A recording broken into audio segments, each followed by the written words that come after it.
नमस्कार। Bed time stories में आपका स्वागत है। बच्चों, कहानी सुनने से पहले मेरे इस चैनल को लाइक, सब्सक्राइब और शेयर ज़रूर कर लीजिएगा। हाँ, बेल आइकन दबाना बिल्कुल मत भूलिएगा। मेरे एक लिसनर ने, जिनका नाम गिरधारी शर्मा है, उन्होंने इच्छा जाहिर की थी कि मैम मुझे ईमानदारी पर कहानी सुनना है, तो आज मैं आपके लिए ईमानदारी के ऊपर एक कहानी लेकर आई हूँ जिसका नाम है सोने के पत्ते। तो चलते हैं कहानी पर। राजपुर गांव में एक विधवा अपने पुत्र नारायण के साथ रहती थी। माँ बेटा ईमानदार और मेहनती थे। वह मजदूरी कर अपना पेट पालते थे। नारायण रोज सुबह जल्दी सोकर उठ जाता, नित्य कर्म से निपटने के बाद नहाता और घर के पास ही एक वृक्ष के ऊपर एक लोटा जल चढ़ाता, फिर काम पर जाता। ये उसका रोज का नियम था। उस वृक्ष पर जल चढ़ाते हुए नारायण को बहुत दिन बीत गए। एक दिन वृक्ष देवता ने खुश होकर कहा, बेटा, तेरी सेवा से मैं बहुत प्रसन्न हूँ, वर मांग। वृक्ष देवता को प्रणाम कर नारायण बोला, हे देव, माँ कहती है कि वृक्ष पर जल चढ़ाना तो प्रत्येक व्यक्ति का कर्तव्य है। वृक्ष हमें शुद्ध वायु और मीठे फल देते हैं, इसलिए मैंने तो अपने कर्तव्य का पालन किया है, मुझे कुछ नहीं चाहिए। वृक्ष देवता ने कहा, तुम्हें कुछ तो मांगना ही पड़ेगा। वृक्ष देवता की बात सुनकर नारायण सोच में पड़ गया। फिर बोला, देव, यदि आप मुझसे प्रसन्न हैं तो जमीन पर गिरे आपके पत्ते उठाने की अनुमति दे दीजिए। देवता ने कहा, ठीक है, तुम रोज गिरे हुए पत्ते ले जा सकते हो। नारायण वृक्ष के पत्ते उठा लाया। वह पत्ते उसने घर में रख दिए। दूसरे दिन जब उसने देखा तो उनका रंग रूप ही बदल गया। वे सोने के हो गए थे। उसने पत्ते माँ को दिखाए। उनकी माँ परख कराने साहूकार के पास गई। साहूकार बड़ा ही लालची और बेईमान था। सोने के चमचमाते पत्ते देखकर वह ललचा गया। उसने कहा, ये पत्ते तो पीतल के हैं, तुम्हारे किस काम के?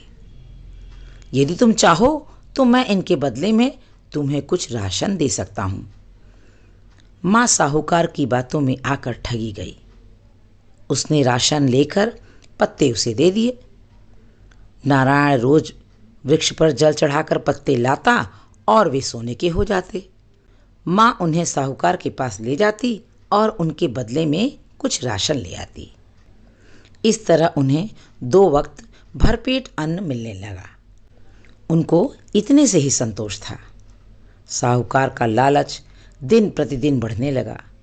एक दिन उसने सोचा, इस बुढ़िया के पास इतने सोने के पत्ते कहाँ से आते हैं, पता लगाना चाहिए। वह नारायण के घर के पास छुपकर बैठ गया। नारायण ने नहाने के बाद वृक्ष पर जल चढ़ाया और जमीन पर गिरे पत्ते उठाकर घर में रख दिए। पत्ते सोने के हो गए। साहूकार चुपचाप सब कुछ देखता रहा। अगले दिन साहूकार सुबह जल्दी उठा। नहाकर उसने वृक्ष पर जल चढ़ाया और जमीन पर गिरे सभी पत्ते उठा लिए। फिर बहुत सारे पत्ते वृक्ष से तोड़ भी लिए। उन्हें घर में रखकर वह सोने के पत्ते बनने का इंतजार करने लगा। परंतु ये क्या, पत्ते सोने के हुए ही नहीं। सोने के पत्ते न पाकर साहूकार बड़ा क्रोधित हुआ। उसने वृक्ष को काटने के लिए कुल्हाड़ी उठा ली। उसके कुल्हाड़ी उठाते ही घर में रखे पत्ते बड़े बड़े जहरीले नाग बनकर उसे डसने के लिए आगे बढ़े। नागों को अपनी ओर लपलपाकर आता देख साहूकार के होश ठिकाने आ गए। वह पछताता हुआ वृक्ष के पास पहुंचा और क्षमा मांगने लगा। वृक्ष देवता ने कहा, यदि तुम नारायण को सोने के पत्तों का उचित मूल्य दे दो तो तुम्हें मैं क्षमा कर सकता हूँ। साहूकार ने नारायण को सोने के पत्तों का उचित मूल्य देकर सर्पों से जैसे तैसे जान बचाई। फिर कभी अपराध न करने का वचन दिया। धन पाकर नारायण ईमानदारी से अच्छा व्यवसाय करने लगा। अब उसके पास धन की कमी नहीं थी।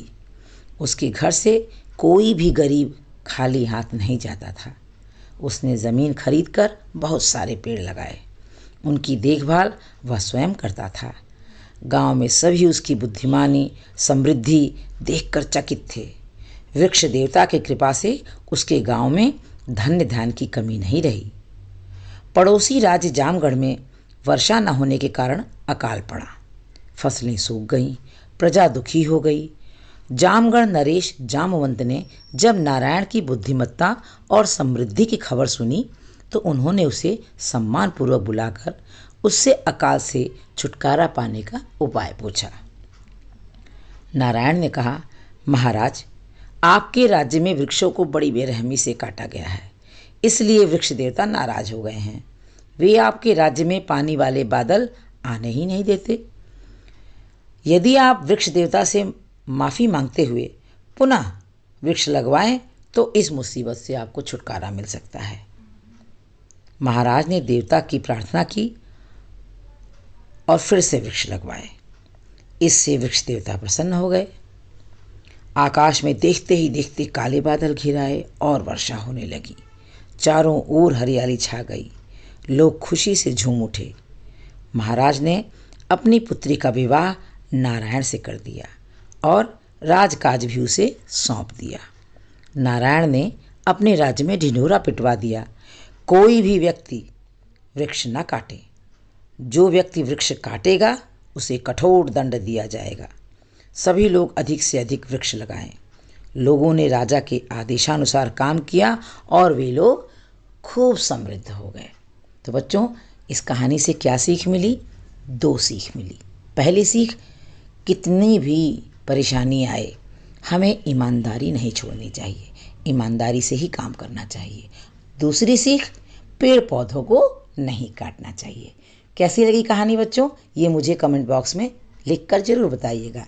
धन्यवाद। मिलते हैं अगली कहानी के साथ।